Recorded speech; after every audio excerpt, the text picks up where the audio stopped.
morning everyone, welcome to Giorno Moto. Update lang tayo sa aking unit. So far yung CNC bolts ko siguro 85% or 90%. Meron na rin ako dito sa ehe. Ang kulang ko na lang dito sa filter tsaka sa CVT bolts tsaka dito sa side na to.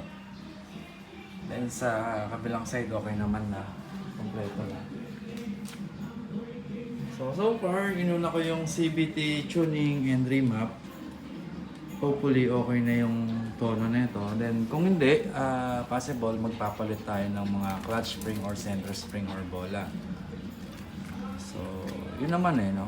So stick muna tayo sa gantong setup, then pag okay i-rebuild ko. Kapag hindi ko pwede siyang i-rebuild kasi pangit.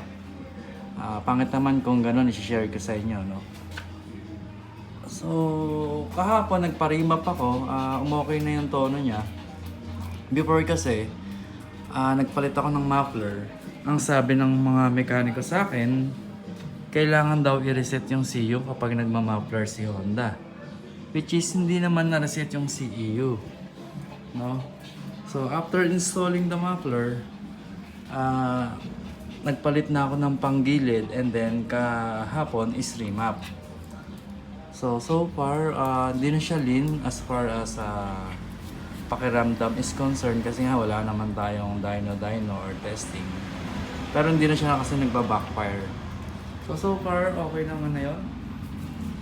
Then, i-share ko sa inyo guys, follow nyo ako para kung umokay ang top speed nito, share ko sa inyo. Pag umokay ang top speed nito, then i-rebuild ko yung panggilid ko. Para ma-share ko rin sa inyo. So by the way, ang timbang ko nasa 75 kilo. Nasa medium size build lang ako. Height ko 5'8". So yan. So yun lang. Shout out. Panggilid ko naka-kalkal pulley na to. Yung group, tsaka yung plate, rampahan ng yung bola, nakakalkal na to. So, 13.5, no? Share ko din sa inyo kung kung okay yung gawa nila doon, kung hindi. So, yun lang. Shoutout sa aso ko. Palit tayo bola. So malinis pa naman kaya bubugahan lang ng hangin. Tapos salpak na to.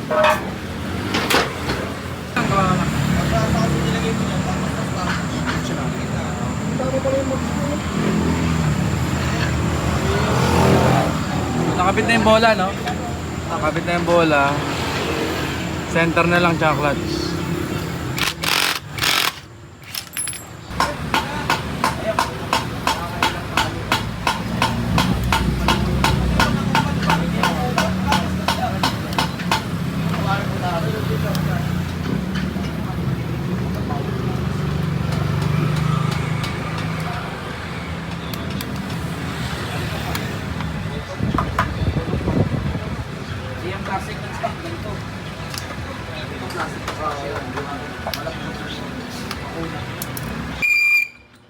So ito yung tinatawag na groove bell.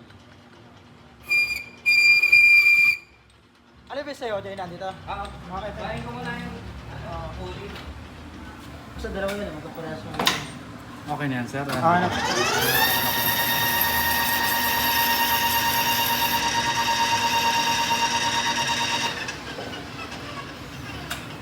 yung kasama nun, Ben.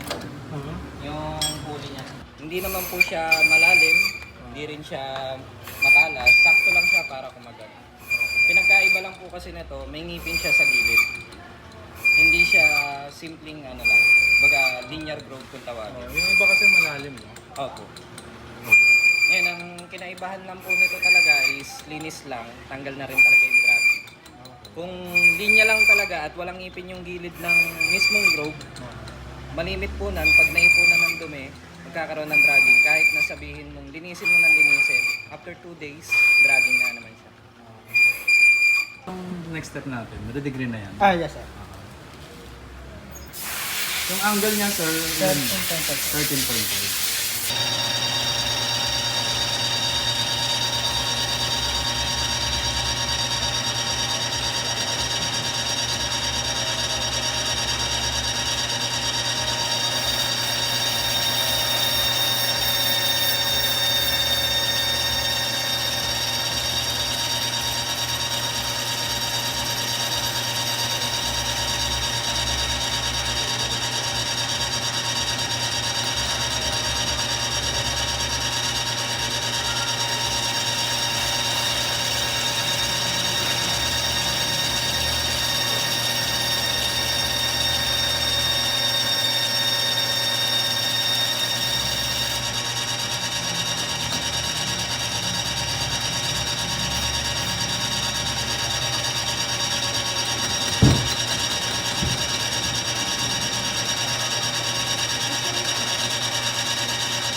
ginagawa natin?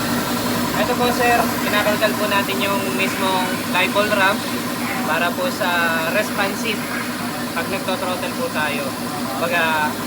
Pag bumuka po yung backplate natin at saka yung pulley, pag maghihiwalay, responsive siya. Makakapag-play ng maayos yung bola. Hindi po kagaya nung una na meron pang kanto. Yan, no? Opo. Na dito lang tumitigil yung bola natin. Nagkakos din po yan ng pagkakaroon ng kanto-kanto ito sa... yung napudpud na, nakalkal na, no? Opo sir, ito po. Yan, alam. Ito yung guys, no? Nakalkal na. Ito kasi yung stock, no? Yung wala pa pong Wala kalkal. pa. Nagkakaroon po kasi ng kanto. Pag i-stack up dito yung bola. Pag bumuka na yung backplate, hanggang dito na lang po lumalaro. Okay. Pag may isasagat pa, pag tayo nagkalkal ng flyball ramp. Thank you.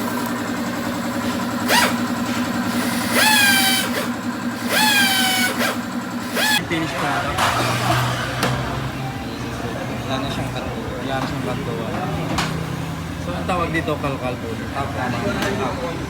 Kalkal po ng flyball. Shoutout kay Sir AJ.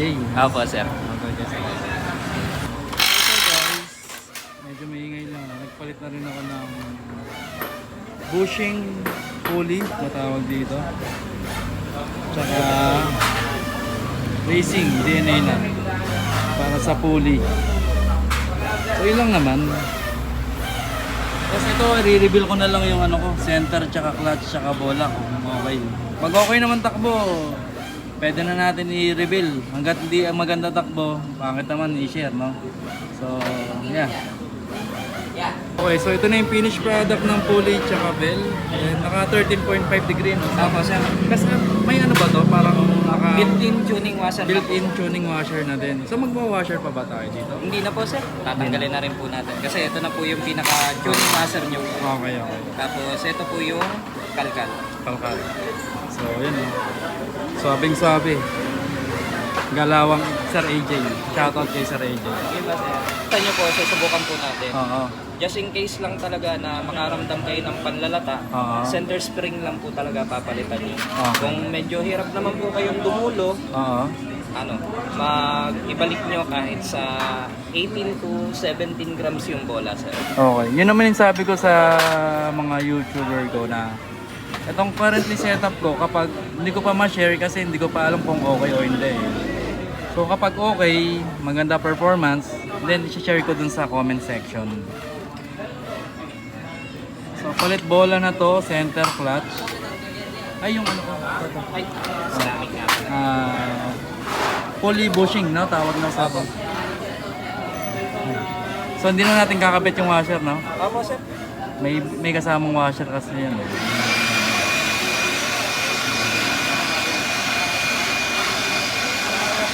Stock out. Ito, nalagay na.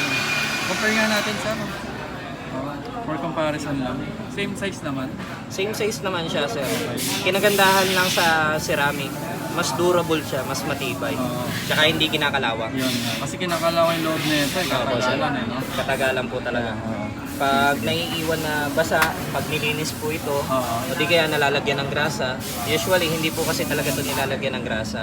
Kasi wala naman siya. So, may tulong talaga yung ceramic. Opo, sir. Napakalaki rin po talaga Kung ng tulong. Sir AJ na, ng mechanic nagsasabi. Oo. Tatalsek. Magkakayat at magkakayat talaga. Hindi ko nga pala nakakita yung plane na. Ito yung sinasabi ko sa inyo kanina, sir. Yung mismong plane ng bola.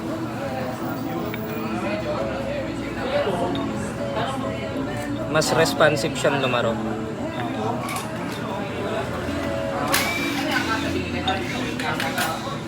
Hindi siya nag-i-stack up. Dire-diretso lang.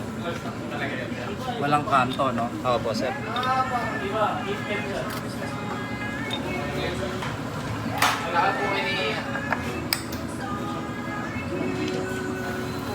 Racing nut natin.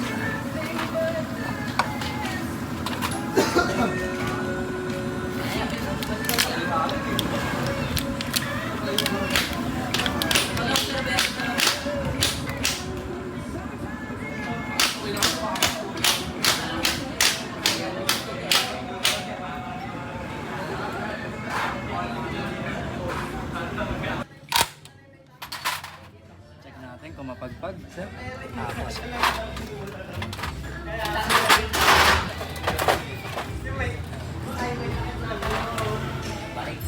Ay, sir, susi niyo. Andyan na. Pag-check.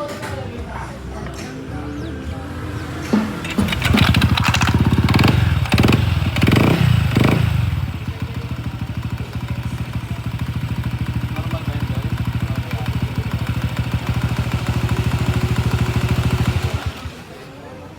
JBT po.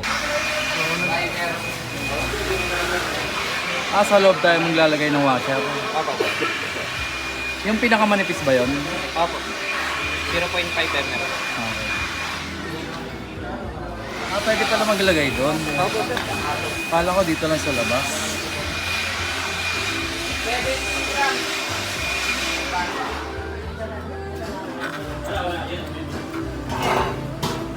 Pagka ito pumagpag pa, center spring na.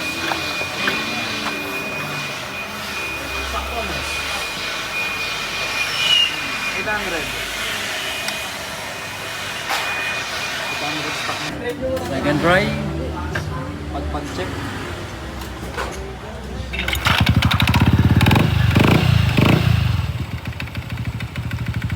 Center. Tiga center. Malambot ang center, sir. Palambot sa center. Kaya So, 1-2 out. JBT. RS8 1000 in. Check natin kung mapag-check pa yung handle.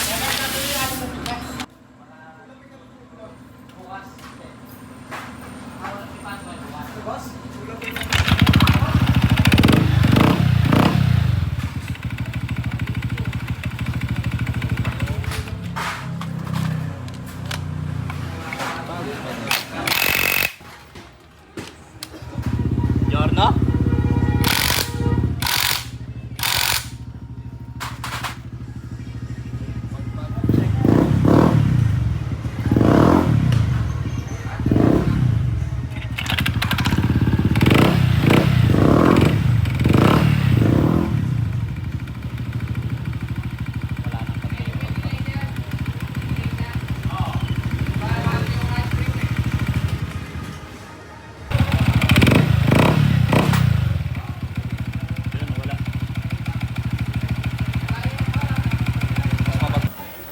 Yung iba, mas gusto pa kasi medyo gagaan yung pulley niya, sir eh.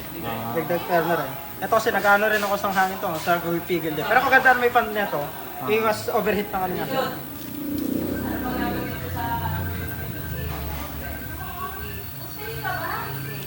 Medyo, parang